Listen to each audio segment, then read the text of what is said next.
Hello student, তোমরা যারা ক্যালকাটা ইউনিভার্সিটির আন্ডারে থার্ড সেমিস্টারের ছাত্রছাত্রী আছো এবং তোমাদের এডুকেশন সাবজেক্টটা এমডিসি কোর্সের CC3 পেপার হিসাবে আছে, তোমাদের জন্য আজকের ক্লাসটা খুবই গুরুত্বপূর্ণ।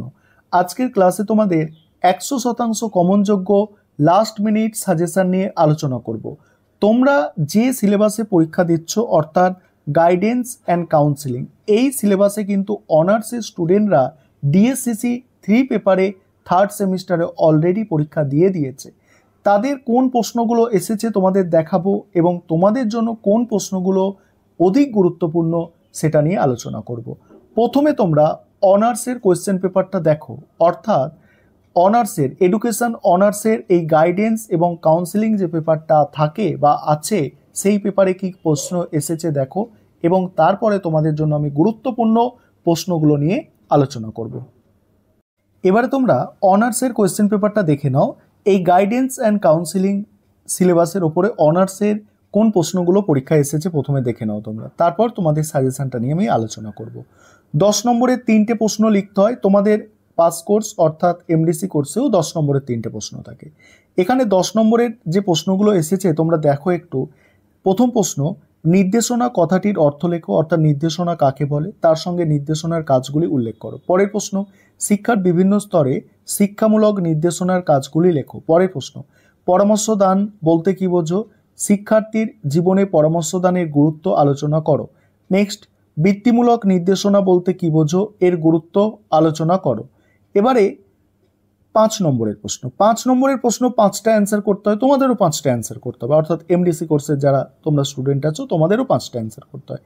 এখানে কি এসেছে দেখো, পরামর্শদানের পরিধি সম্বন্ধে লেখো, মাধ্যমিক বিদ্যালয়ে নির্দেশনার প্রয়োজনীয়তা ব্যাখ্যা করো, বয়ঃসন্ধিকালে ব্যক্তিগত নির্দেশনার গুরুত্ব লেখো, একটি উত্তম বিদ্যালয় নির্দেশনার কার্যক্রমের জন্য প্রয়োজনীয় উপাদানগুলির নাম উল্লেখ করো। নেক্সট, দলগত নির্দেশনার 5টি সুবিধা উল্লেখ করো, প্রত্যক্ষ পরামর্শদান পদ্ধতির বৈশিষ্ট্য লেখো।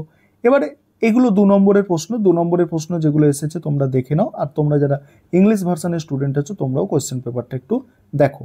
এবারে তোমাদের জন্য যেগুলো মোস্ট ইম্পর্টেন্ট প্রশ্ন সেগুলো দেখে নাও, অর্থাৎ এমডিসি CC3 পেপারের ইম্পর্টেন্ট প্রশ্নগুলো দেখো। এবারে তোমরা তোমাদের জন্য মোস্ট ইম্পর্টেন্ট প্রশ্নগুলো দেখে নাও। প্রথম প্রশ্ন, ব্যক্তিগত নির্দেশনা বলতে কি বোঝো। ব্যক্তিগত নির্দেশনা বলতে কি বোঝো, ব্যক্তিগত নির্দেশনার সুবিধা অসুবিধা উল্লেখ করো। মোস্ট ইম্পর্টেন্ট প্রশ্ন, ভালো করে তোমরা করবে। পরের প্রশ্ন আছে শিক্ষামূলক নির্দেশনা। শিক্ষামূলক নির্দেশনার সংজ্ঞা দাও, শিক্ষার বিভিন্ন পর্যায়ে নির্দেশনার কার্যাবলী আলোচনা করো। ঠিক আছে, শিক্ষার বিভিন্ন পর্যায়ে নির্দেশনার কার্যাবলী আলোচনা করো। এই যে পার্টটা আছে, এই পার্টটা তোমাদের জন্য কিন্তু আর গুরুত্বপূর্ণ থাকছে না, কারণ এটা তোমরা দেখলে অনার্সের কোয়েশ্চেন পেপারে এই পার্টটা কিন্তু এসে গিয়েছে। এটা কি এসেছিল, শিক্ষার বিভিন্ন স্তরে শিক্ষামূলক নির্দেশনার কাজ আলোচনা করো। তাহলে তোমরা এখান থেকেই শিক্ষামূলক নির্দেশনার সংজ্ঞা দাও, এই পার্টটা তোমরা দেখে রাখতে পারো।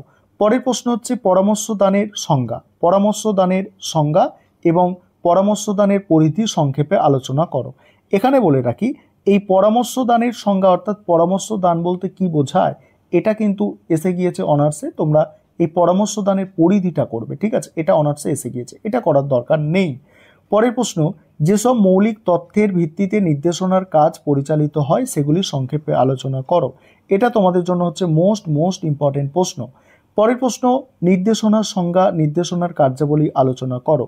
এই যে নির্দেশনার সংজ্ঞা এবং নির্দেশনার কার্যাবলী, এই প্রশ্নটা কিন্তু অনার্সের প্রথম প্রশ্ন তোমরা দেখলে, অর্থাৎ এটা কিন্তু তোমাদের আর করার দরকার নেই। পরের প্রশ্ন হচ্ছে বৃত্তিমূলক নির্দেশনা বলতে কি বোঝো। শিক্ষায় বিভিন্ন স্তরে বৃত্তিমূলক নির্দেশনার কাজ, এটা কাজগুলি আলোচনা করো। মোস্ট ইম্পর্টেন্ট প্রশ্ন তোমাদের জন্য। ঠিক আছে, দেখো এখানে আরেকটা বিষয় এখানে বলি, বৃত্তিমূলক নির্দেশনা বলতে কি বোঝো। ঠিক আছে, এর মানে বৃত্তিমূলক নির্দেশনার গুরুত্ব, এটা মানে অনার্সে এসে গিয়েছে। আর এখানে প্রশ্নটা আছে বৃত্তিমূলক নির্দেশনা বলতে কি বোঝো, শিক্ষার বিভিন্ন স্তরে বৃত্তিমূলক নির্দেশনার কাজ বা গুরুত্ব একই। অর্থাৎ এই 6 নম্বরের প্রশ্ন কিন্তু তোমাদের করতে হবে না, 6 নম্বরের প্রশ্নটা তোমাদের কিন্তু করতে হবে না, এটা অনার্সে অলরেডি এসে গিয়েছে। পরের প্রশ্ন করবে ব্যক্তিগত পরামর্শদান বলতে কি বোঝো এবং ব্যক্তিগত পরামর্শদানের উপযোগিতা আলোচনা করো। এটা তোমাদের জন্য মোস্ট ইম্পর্টেন্ট। তারপরে ব্যক্তিত্ব পরিমাপের বিজ্ঞানসম্মত পদ্ধতি আলোচনা করো। এই প্রশ্নটা তোমাদের ভালো করে করতে হবে। পরের প্রশ্ন আছে নির্দেশনা বলতে কি বোঝো? মাধ্যমিক বিদ্যালয়ে নির্দেশনার প্রয়োজনীয়তা আলোচনা করো। মাধ্যমিক বিদ্যালয়ে নির্দেশনার প্রয়োজনীয়তা আলোচনা করো, এই প্রশ্নটাও ভালো করে তোমরা করবে। পরের প্রশ্ন আছে দলগত পরামর্শদান কি বোঝো, মানে বলতে কি বোঝো এবং দলগত পরামর্শদানের উপযোগিতা আলোচনা করো, এই প্রশ্নটাও ভালো করে করবে। এবারে তোমাদের আমি এখান থেকে গুরুত্বপূর্ণ 4টে প্রশ্ন বলে দেব। 1 নম্বর প্রশ্ন হচ্ছে ব্যক্তিগত নির্দেশনা কাকে বলে, এর সুবিধা অসুবিধা, এটা সব থেকে গুরুত্বপূর্ণ প্রশ্ন। তারপরে যে প্রশ্ন আছে তোমাদের সেটা বলছি যে পরামর্শ দান, ঠিক আছে, পরামর্শ দানের সংজ্ঞা, ঠিক আছে, পরামর্শ দানের সংজ্ঞা এবং পরামর্শ দানের পরিধি সংক্ষেপে আলোচনা করো। এই পরামর্শ দানের সংজ্ঞাটা তো এসে গিয়েছে, এই পরিধিটা মোস্ট ইম্পর্টেন্ট তোমাদের জন্য। পরের প্রশ্ন যেসব মৌলিক তথ্যের ভিত্তিতে নির্দেশনার কাজ পরিচালিত হয় সেগুলি সংক্ষেপে আলোচনা করো। এটা হচ্ছে তোমাদের 3 নম্বর গুরুত্বপূর্ণ প্রশ্ন।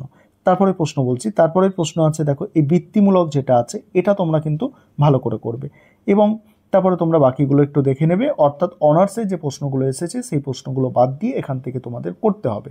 তবে প্রথম যে প্রশ্ন দুটো বললাম তোমাদের আমি, প্রথম দুটো প্রশ্ন মোস্ট ইম্পর্টেন্ট থাকছে।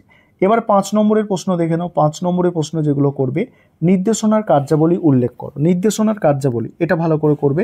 দলগত নির্দেশনার সুবিধা আলোচনা করো, ভালো করে করতে হবে। বুদ্ধির অভিজ্ঞা উদাহরণ সহ আলোচনা করো, ভালো করে করবে। প্রত্যক্ষ ও পরোক্ষ পরামর্শদানের পার্থক্য ভালো করে করতে হবে। CRC ব্যবহারের প্রয়োজনীয়তা আলোচনা করো, ভালো করে করবে। ঐচ্ছিক, ঠিক আছে, ঐচ্ছিক বা সমন্বয়ী পরামর্শদানের বৈশিষ্ট্য ভালো করে দেখতে হবে। ঐচ্ছিক পরামর্শদানের সুবিধা অসুবিধা ভালো করে দেখবে।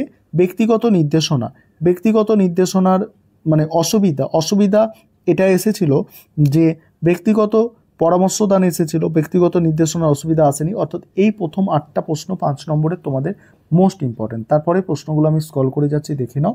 আর যেগুলো অনার্সে এসেছে সেগুলো বাদ দিয়ে তোমরা এখান থেকে করবে। দেখো তোমরা যারা ইংলিশ ভার্সনের স্টুডেন্ট আছো তোমরাও দেখে নাও।